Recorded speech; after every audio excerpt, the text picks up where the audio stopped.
Welcome to Divorce Mortgage Strategies, brought to you by the Divorce Lending Association, where clarity meets strategy in the financial side of divorce.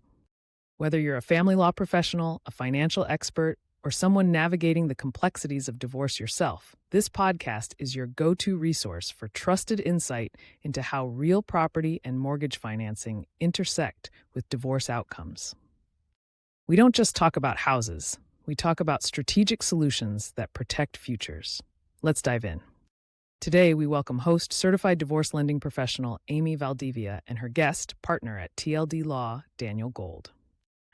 Hi, everyone. Welcome to the Divorce Mortgage Strategies podcast, brought to you by the Divorce Lending Association, where clarity meets strategy in the financial side of divorce. I'm Amy Valdivia, and I'm honored to be your host today. Whether you're a family law professional, a financial expert, or someone just navigating the complexities of divorce yourself, this podcast is your go-to resource for trusted insight into how real property and mortgage financing intersect with divorce outcomes. We don't just talk about houses. No, it's so much more than that. We talk about strategic solutions that protect the future. Let's dive in.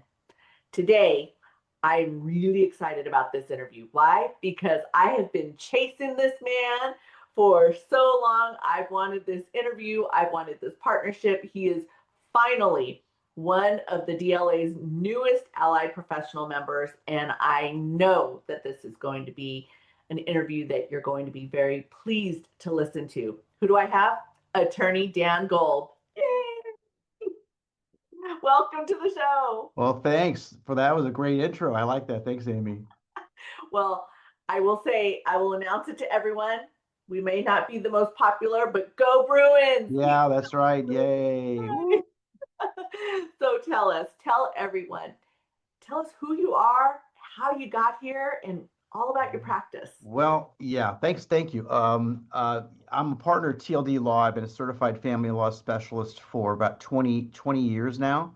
And I've been doing family law as a practice for all of my practice years, or 32 years as of December. And I didn't get out of law school thinking that I was going to be doing family law. I really thought about more just straight litigation, business litigation stuff. But I found myself, my first job was with a family law attorney right out of law school, and I had no idea what I was doing, either as a lawyer or as a family law practitioner. But I got a real sort of thrown in the deep end of the pool kind of training. So with that, I felt that my skill set particularly would be well welcomed in the family law arena. And I just gravitated toward it. And they always say that you don't go searching for family law kind of finds you in how you do things. So for me, it seemed like a natural fit. And it's made a nice living, but it's certainly, I think I've grown to a point where I love the intersection of people with what I do. And there's so many things that are thrown at me in any given day. And sometimes it's frustrating, but it's also very empowering to the clients and rewarding to me when things work out. Because at the end of the day, all I can promise a client that walks in my door needing help is to get them the best result possible. And in many situations, that may be going to a judge and asking the judge to make an order or ruling on something, or it may be resolving it through settlement, which I would say most cases resolve through settlement. Somehow we're outside of court, either in a mediating capacity or through some facilitated compromise of the parties somewhere down the road. And it may take time. And one of the things you said, you can help individuals work it all out. And I think that that's something that people miss. They think it's all about the win. Not necessarily. It's just what's best. Yeah, it's not like, I hate using the term personal injury case, but it's not like someone hits you, you get in an accident, someone's caused the accident and they pay you money. That's a fairly straightforward cause and effect if it works out that way. In what I do in family law situations in particular, sometimes a win can also be a loss. It's not always you've got a multitude of issues. So someone may, and I hate using, custody or, support as an example, but sometimes people may prevail on a custody issue, but they may not prevail when it comes to the financial issues. So, or they may not prevail when it comes to talking about, what to do with the house, Right. and there's always these things that sort of play into each other. So it's not always a clear cut prevailing or not prevailing. So that does create a very strong incentive to settle cases and not take the risk of running into a judge to have them make an order when that person doesn't know you any better than the 10 other matters that are on their calendar that day. So Right. that's that, or the other cases in their inventory. Well, I have to ask, you mentioned mediation. Is that something you participate in often? I don't mediate cases myself. I've done some mediations in the past, Mhm. but I do work with clients in mediation, either what you can call shadowing them, if they're participating in it, giving them advice, or actually being in the mediation. In one of my cases right now, I've got one mediation set middle of next month with a private judge, and that's a concept that works out in many occasions because it gives you the opportunity to sort of bring the client in and test I test the theory and talk candidly about what the situation is and come up with a solution. Because really, what you're trying to do is find a solution to the problem and that the person has, the challenge they have in this process, because they didn't bank on getting into this when they got married. I mean, they didn't think they'd ever be in that situation, and now they are. And when you go through this process, you find this battle going on between the heart and the head. And each client is faced with that situation. And part of what the professional is there to do to help them, understanding the heart, but also recognizing that the head has to be clear when they right. make a decision about what they're going to do next on that path to on their journey. You mentioned bank, and especially out in California, the cost of divorce has skyrocketed, and many have turned to mediation to ease that load. Well, yeah, it's an interesting world of mediation, and I take a very, I'm not anti-mediation by any stretch of the imagination. I think it's a very, very, as I just said, we do this process, Right. but I am sort of very concerned about people, many of whom do have resources, who say, look, I think we can get this done quick and cheap, and we don't need to hire lawyers, and we should go talk to one lawyer and have them do everything for us. Okay. That's a path that's very dangerous for those people Mhm. because on the surface, in the short term, they may think it goes quickly and easily, and it can. The trouble is there's consequences to the choices they make now that may not be apparent until 2, 3 years down the road when they implement the terms of what they're doing in that agreement that they reached with the mediator. That's And what right. ends up happening time and time again is that they find themselves spending more money in that 2 year span than if they spent the resources getting the right counsel in that process. They didn't necessarily have to go to court, but they needed to have things done in a more detailed manner because I've seen mediation agreements that are messy and they don't say the right things and they have weasel words.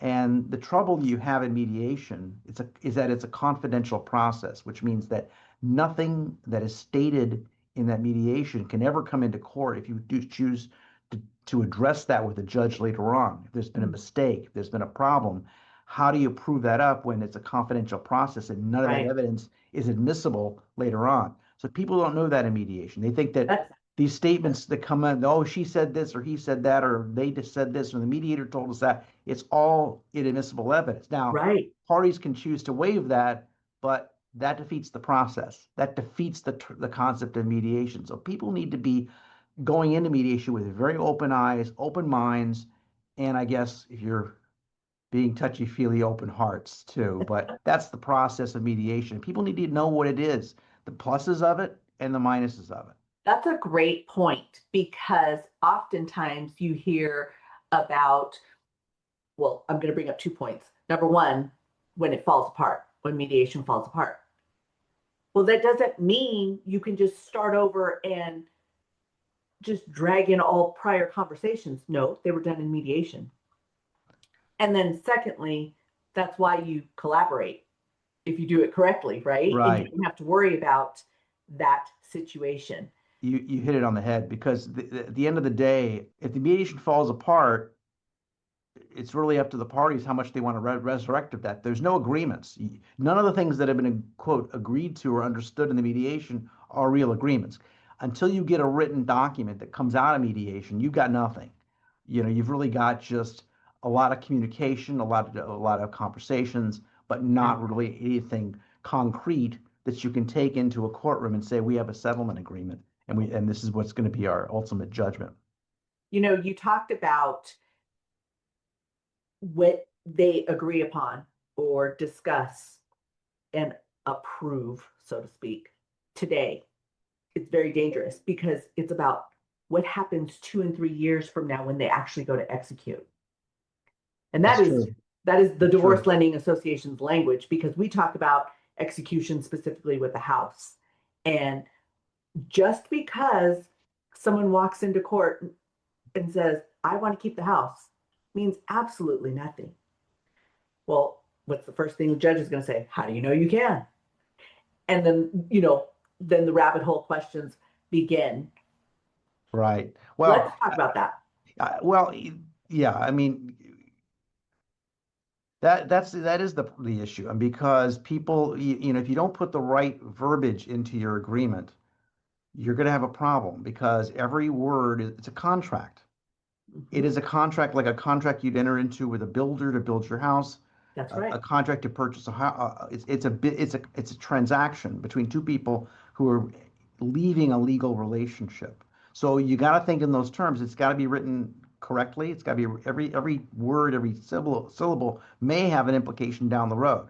I became so concerned about this process, about people going in and being, oh, everything's amicable, everything's wonderful. We work out a mediation and then having the problems down the road. I'm so concerned about it. I spent several pages of my most recent book, talking about that because I wanted to guide people because too many people go into it with just unknowns of what it is there that happens because what happens in the short term can have, like, as you said a couple minutes ago, can have real world long-term implications that on assets that are their lifeblood. I mean, the house is a primary asset of many people in Southern Yeah. California.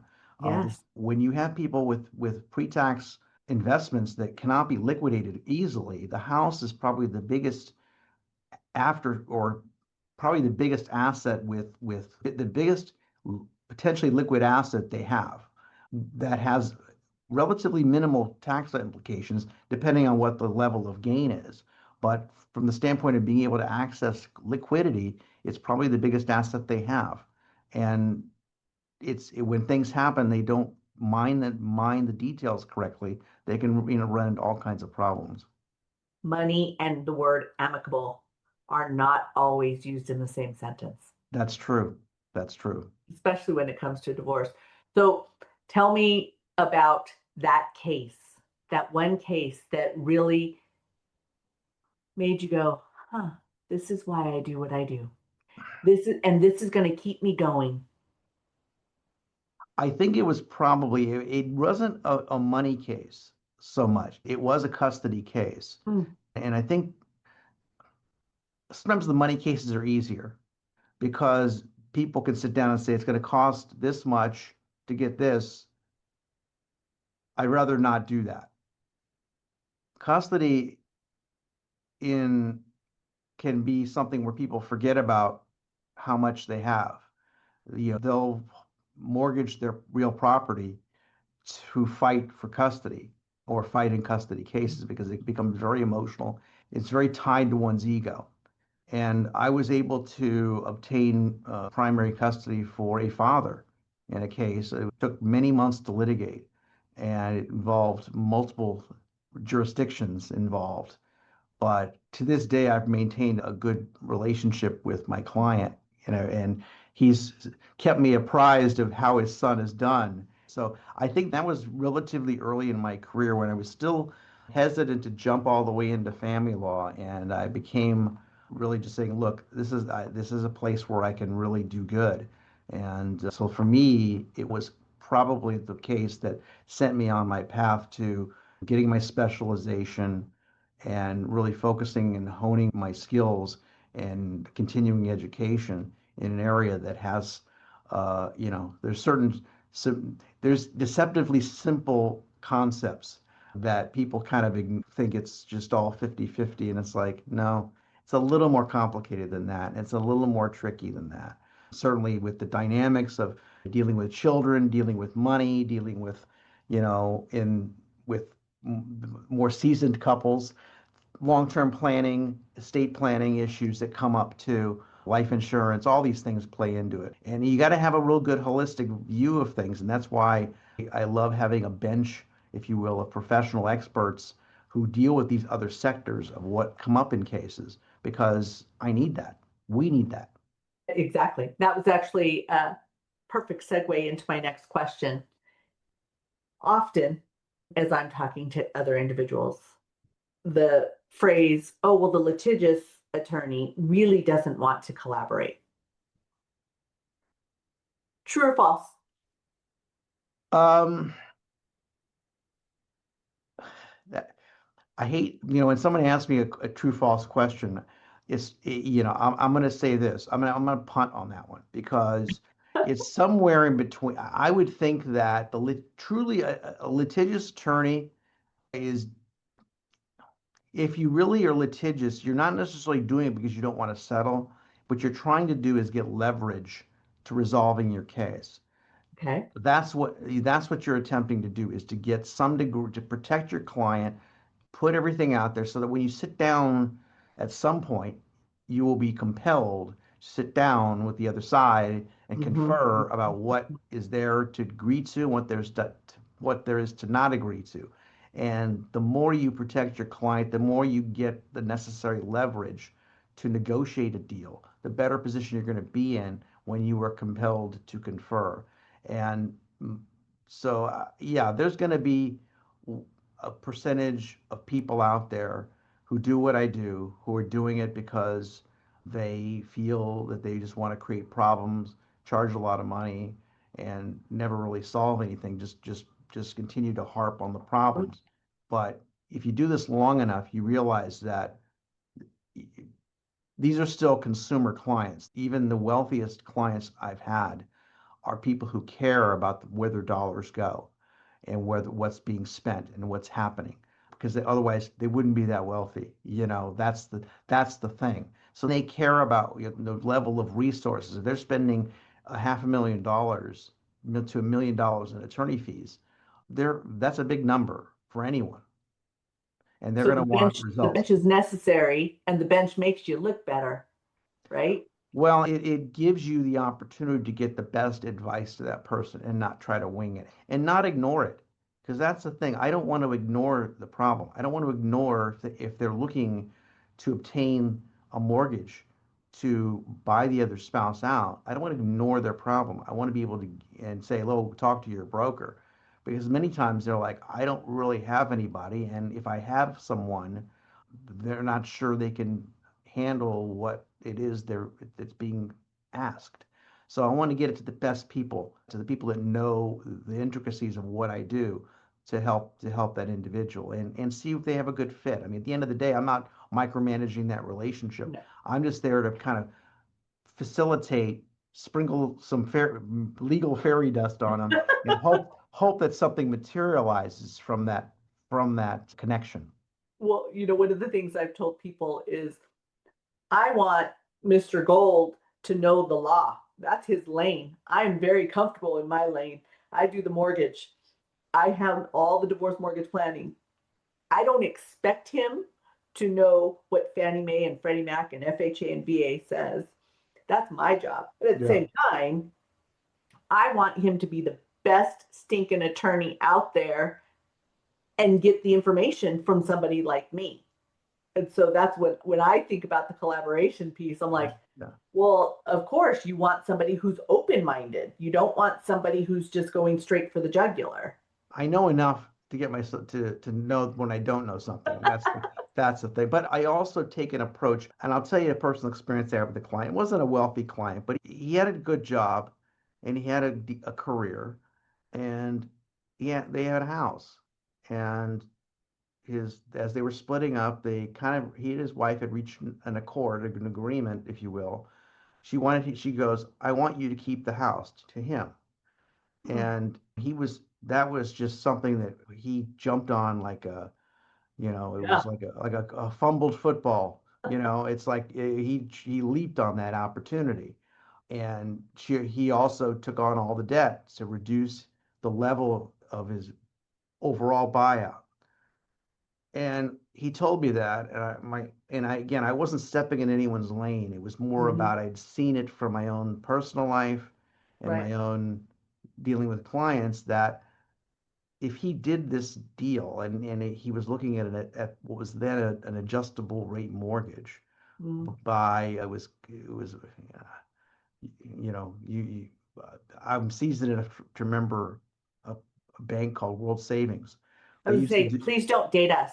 Don't date us. Because as soon as you said that, I was like, oh, I know exactly where Sorry, you're going. sorry, He's going to sorry, show sorry. how old I I am. didn't mean to do that, but they had these adjustable rate loans, and he looks at it, this is a great deal. I think I can really swing this, and I'm like, yeah, but I know your lifestyle, man. You like to go to Vegas. You like to, you want to have trips. You want to have free time. It's like you're not going to be able to do that if you get this loan because it's gonna over time you're gonna get bumped up, Right. and you're gonna want. And I lost contact with him, but that was one of those things. I said, look, you got to look at all of your reality. Okay, you've got support. You're paying all these debts. You're trying to roll everything into this one deal and hope that 5 years from now, everything will come out the way, you'll have this bliss. And it just doesn't happen. It's tough. It's a management. You're a single parent managing finances, and you're going to have to look at that reality when you try to determine what's going to be your post-divorce path.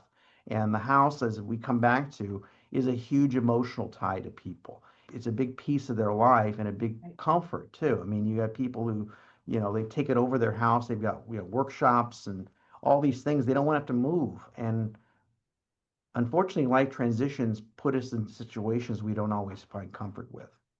Yeah, that I remind people sometimes it's better if the Christmas tree was removed from that window that you only know your kids have seen because, sadness around that Christmas tree doesn't help. Let's move it to a window where actually people are happy. Yeah. Before we move on, I want to make a comment to the listeners. As we've been listening, do you hear what Dan is talking about? He's talking about the whole picture. He's getting to know his clients on a personal level because the most informed decisions are made when you're looking at that person's lifestyle. What's best for them? Help them negotiate, help them make the informed decision based off of what their life is about. Now I'm going to segue to what I've been wanting to talk about, the book. Knowing this man, now that we all know him, go ahead. What do we have It's a book called, it's not sure it's going up too well on the screen. It's right called there? Divorce Quarterback. And I wrote it very much with what kind of this discussion point was looking at my industry, and it's an industry, whether you want to call it an industry or not. What does the present future look like in what I do? Having looked at it for the last 3 decades, where is it going? How is it now? How is that now becoming the future? And to some degree, a lot of it's driven by technology. Every professional service is impacted by Yes. technology. And we talk about artificial intelligence, and certainly I don't want to spend the next few minutes talking about artificial intelligence, but what it has done, the effect of that is to make law itself, the technical aspects of law, very much commoditized. And as you know from this business, your business, my business, it's a relationship business. Right. And my focus is that the people who are going to succeed in this practice and this sector, this industry, are going to be the ones who are able to manage client expectations the best. Because that's where the emotion comes in. Clients have expectations, fear, anger, all those things, revenge. And you've got to manage those things because that's what's going to make a difference between those that succeed and those that don't succeed. The divorce quarterback concept is that someone needs to lead that charge, need to lead that team of professionals who are helping that client on this journey. And I like to call it a jungle. It's a family law jungle that's taking you from today to tomorrow and how you navigate that journey. I didn't write it so much as a checklist. I wrote it with the idea that people come up to me on the street, I mean, figuratively, literally, sitting down for a coffee or breakfast, and they say, well, what's this? They ask me these questions. So what I try to do in this book is take a few questions, 8 or 9, 10 questions, 10 areas of interest, and kind of just talk about it. Okay. I'm not going to sit there and tell you how to fill out the forms. That's not really what I'm there envisioned to do. I'm there to give you my insight and my so-called wisdom in having done this for as long as I have, and just kind of give you my one lawyer's opinion. That's what it is. It's one lawyer's opinion, one lawyer's feelings about how this goes and what they need to think about as they go through this process. One lawyer's opinion, the audience being other attorneys or the divorcing clients? Everyone and anyone who is interested in these topics, because people have questions. I mean, people who are asking me these questions are sometimes people who have never been gone through divorce. They're just curious. They've got kids who might be having issues. I mean, time and time again, I'll run into somebody who's been married for, 40, 50 years, and their children, adult children, are going through the divorce, and they have no concept of it. And they're trying to navigate it themselves, and they have questions like, what is, my son's lawyer or my daughter's lawyer is telling them this, and it's like, what? All this stuff are just the areas of interest for people. Certainly, people going through it, that is a primary audience, but anyone. I'm also for people who want to be a resource to someone. I want them to also see it as their resource to hand to their clients who are navigating that process. Someone in your position, a therapist, someone who's helping someone guide through this journey at various when they Right. have to take the little detour to deal with therapeutic aspects, they got to deal with, if there's health issues, they got to take care of all these things. They need those resources. So as for those of us who are surrounding you, where can we tell people to go get this book? It's on Amazon. Okay, flash it up on the screen so everybody can see it one There more it time. is. Divorce quarterback. Move it this a little bit over. Yeah, right there. The divorce quarterback. Okay. On Amazon. I Kindle definitely need a and soft screenshot. copy. It's a short Okay. book. It's a relatively short book, quick read. You'll get through it. Okay, can we do a spoiler alert? One nugget, Yes. like the nugget in that book. I honestly think it's not so much about the one nugget in the book. I think isn't so much about the law part of it, but why people end up in the situation. And to me, a lot of it is driven by our desire for what we call the Hollywood ending.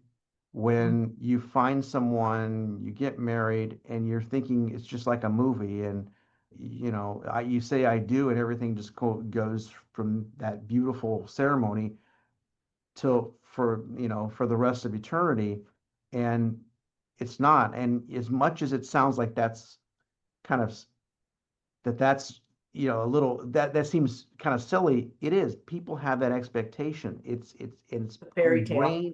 ingrained into our culture. It's ingrained to our literature. It's ingrained to our when you watch film and TV. All that stuff is just it's sort of just repeated Program. in our heads. Finding the one, finding the person. Life isn't changing, isn't going to be any different than it was before that than it is after. It's just you're going to have it's the person you're with going through that journey. And that's what happens. People have expectations. Sometimes they're just not quite connected to the reality. And when they hit the reality, they get upset. They become disenchanted, angry, and they say, well, I should have done this, I should have done that. And maybe they consider that this person isn't the right person. So and that's very simplistic in some ways, but I come back to it that it's always It's that expectation that doesn't quite match up to reality that creates this sort of breakdown in the person's feelings about the other person, and it changes. And then people change too. I mean, that's another part of it, is people change over time and they lose connection, they lose the ability to communicate. And again, tracking back to the expectations, they 30, 40 years, they're like, this isn't what I signed up for. And I don't want to go on another 15 or 20 years now that my life expectancy is longer, living in that same situation. So, expectations, reality, the disconnect, that leads to this scenario happening. And if someone asks me, is the divorce rate still 50%? I'm going to I don't know. I don't sit and count the percentages. It may be higher or lower. I just know a lot of people find themselves in this situation and they need help. And they find themselves walking into your office. Correct. So tell me what that first meeting is like. The first meeting is, in my view, is to find out what it is that's bringing that client there. What is it that they're there for? Partly is there questions they have. Sometimes they just don't know what to do. They haven't been through this before. Right. And one of the things I try to determine from the outset is, what do you hope to be at the end of this consult? Where do you hope to find out? What are you looking to do? I want to make sure I fit with you as much as you want to be able to fit with me. Sometimes a client relationship isn't always there. So part of what I'm doing is exploring that relationship to find out what it is that's driving them, to find out how I can help them. And if I can't help them, and it's relatively simple, I'm not going to sit there and try to grind out a fee. I'm going to make sure they get in touch with the right person with the right scenario, because sometimes they don't need the lawyer. Sometimes they don't need me. And I'm not going to sit there and present myself as being the answer to every question they have. And I want to guide them. I want to put them on the right path. Well, for those individuals, we know you may say, this may not be the right fit. Now they're talking to another divorce professional, another attorney, or maybe they decide, okay, mediation based off of the questions and discussion with you. What is the one piece of advice you'd give to the divorce professional out there, or the brand new attorney trying to figure out, is this really my path? I would say patience. Don't, you got to leave judgment at the door. Those are two things I think would be the most important thing. Patience is the obvious scenario, but leave your judgment at the door, because you've got good people going through bad times. And sometimes those things have been caused, or when they're going through bad times, they don't make the best decisions. And, part of reserving judgment isn't about ignoring what their decisions are. It's understanding why they made the decision. If it's a mistake, try not to beat them up. Just try to give them an insight that, hey, you know what? We make bad choices. Sometimes our decisions are not always clear, and don't beat them up for it. Just give them some assurance that we can make some adjustment where we can and help you through this process. Here's another way forward. I know you're hurting. I know this was a mistake, but that's how we learn. So the key is patience, leave judgment at the door. You're going to be able to find yourself in a position to be able to help people, and you're going to have a very rewarding, both here and hopefully financially rewarding career. What is the greatest reward that you've had from a divorce that you've actually not just taken in, but really were very deeply involved in the language? What I think the lesson really is always be in the moment. Always be in the moment, because I think too often we're so busy worried about the past and fearful of the future. We're not really living in the moment and dealing with what's in the moment in front of us.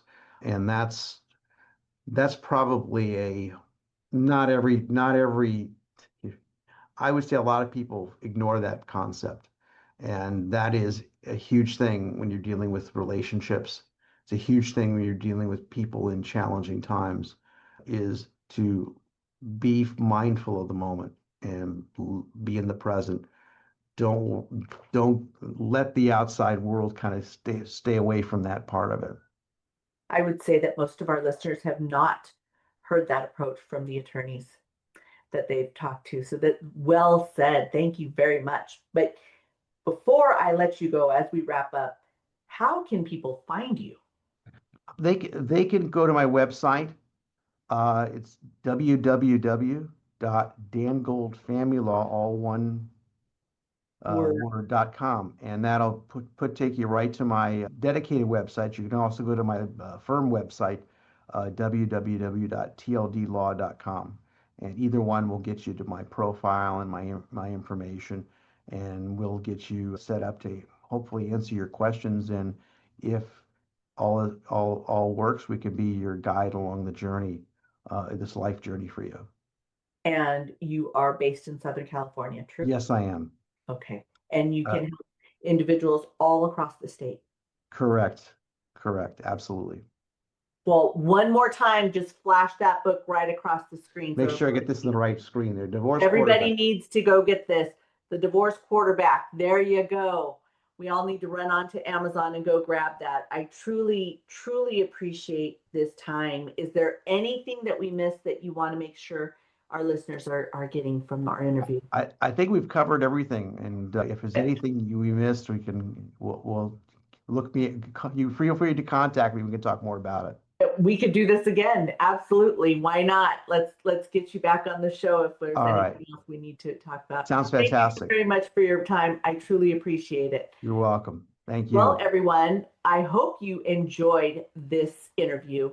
And I thank you for joining us on the Divorce Mortgage Strategies podcast powered by the Divorce Lending Association. If today's conversation brought you clarity, insight, inspiration, and really that desire to meet an attorney who talks about the whole picture, I encourage you to reach out to me, reach out to the DLA, reach out to Dan directly. We're happy to connect you. And we hope that you subscribe and share this episode with others in your circle.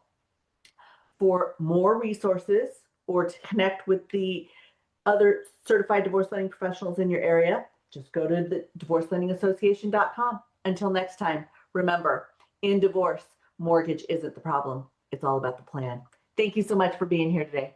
Thanks for joining us on Divorce Mortgage Strategies, powered by the Divorce Lending Association.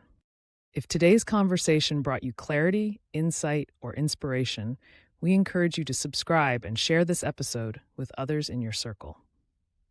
For more resources, or to connect with a certified divorce lending professional in your area, visit divorcelendingassociation.com.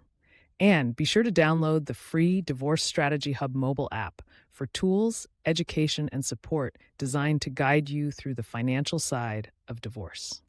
Until next time, remember, in divorce, the mortgage isn't the problem, it's the plan.